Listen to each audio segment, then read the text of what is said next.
पुणे शहरातील सार्वजनिक विभागाच्या आरोग्य कर्मचाऱ्यांनी आंदोलनाचे हत्यार उपसले। सार्वजनिक आरोग्य विभागाने शासन निर्णय काढून क आणि ड वर्गातील कर्मचाऱ्यांच्या बदली नियुक्तीचे अधिकार आरोग्य संचालक, सहसंचालक यांना डावलून उपसंचालकांना दिले। हा आदेश रद्द करण्याच्या मागणीसाठी आरोग्य कर्मचाऱ्यांनी कामबंद आंदोलन पुकारले असून मोठ्या संख्येने कर्मचाऱ्यांचा सहभाग बघायला मिळतोय।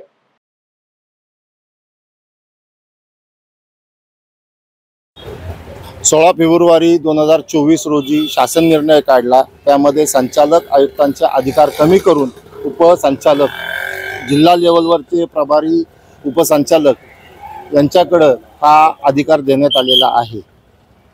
सहसंचालक, संचालक आणि ही जी संरचना आहे आयुक्त आणि मंत्रालय, ही संरचना मोडकळीस आणण्याचा मोठा कट रचला जातोय। आरोग्य यंत्रणा खिळखिळी करण्याचा कट करायचा प्रयत्न केला जातोय। त्याच्या पाठीमागे काहीतरी मोठं षडयंत्र आहे अशी आमची ठाम भूमिका आहे। पहिला मुद्दा, सहसंचालक आणि संचालकांनी त्यावेळेस आम्हाला सगळ्या महाराष्ट्रातून विरोध झाला, तेव्हा सांगितलं होतं की असा कोणताही शासन निर्णय काढणार नाही आणि संचालकांनी बैठक बोलवली। त्या बैठकीत त्यांनी आम्हाला लेखी दिलेलं आहे की हे करणं अयोग्य होणार आहे, त्यामुळं ह्या शासन निर्णय निघणार नाही।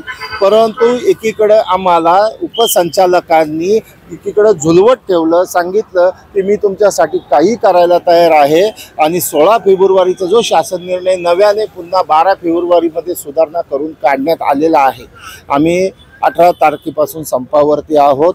जोपर्यंत हा सन्मानाचा प्रश्न आहे, इथे गेले 25-30 वर्ष हे कर्मचारी काम करतात। संचालक, सहसंचालक यांची एक कामाची विभागणी केली जाते।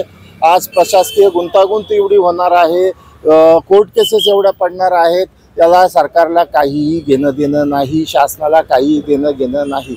खालच्या स्तरावरनं किंवा संचालक सांगतायत, राज्यस्तराचा एक प्रमुख व्यक्ती सांगतोय की हे करणं अयोग्य आहे, त्याची जरासुद्धा तमा न बाळगता हे अधिकार खालच्या लेवलवर चाललेले आहे आणि याचे दुष्परिणाम मात्र सगळ्या समाजाला आणि आरोग्य खात्याला भोगावे लागणार। मुख्यमंत्री साहेबांनी मी एकच विनंती करेल की याच्या पाठीमागचा सूत्रधार कोण आहे। बरं, तुम्हाला शासन निर्णयच काढायचा होता, सगळ्या संघटनांना विचारात घेऊन सगळ्यांशी चर्चा करून काढा म्हटल्यानंतर यांनी आम्हाला बोलवलं, त्यावेळेस आम्ही विरोध दर्शवला, मुद्दे पण सांगितले का रद्द करायचा ते, मग का काढू नका। याच्या पाठीमागची पार्श्वभूमी 70 वर्षापासून जी हायरार्की आहे, 70 वर्ष कोरोना काळात ह्याच सेंट्रल बिल्डिंगमधनं कार्यक्रम चालला होता। की जनता कुणीही रस्त्यावर नव्हतं, पण आरोग्य खात्याचं हे जे ऑफिस आहे 24 तास, जिथं जिथं आरोग्य खाते 24 तास चालू होतं आणि लोकांचा जीव वाचवण्यात मग्न होतं।